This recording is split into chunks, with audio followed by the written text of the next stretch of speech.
ஆகவே கனமழை பெய்து வரும் நிலையில் திங்கட்கிழமையன்று மெக்கா, ஜித்தா, மதினா உள்ளிட்ட பல்வேறு பகுதிகளில் ஆலங்கட்டி மழை மற்றும் இடியுடன் கூடிய கனமழை பெய்து வருகிறது.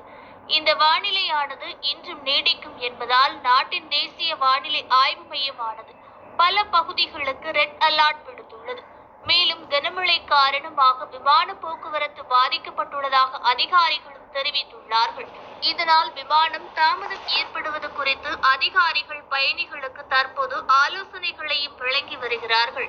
முன்னதாக ஆண்டின் சராசரி மழை அளவே 10 சென்டிமீட்டர் என்ற நிலையில் 2 நாட்களில் மட்டும் சவுதியில் 4.9 சென்டிமீட்டர் மழை பெய்துள்ளது. ஜெட்டா நகரில் 3.8 சென்டிமீட்டர் மழை பதிவாகியுள்ளது. இந்த மழையால் அங்குள்ள பல சாலைகள், சதுக்கங்களில் வெள்ளம் கரை புரண்டு ஓடியது.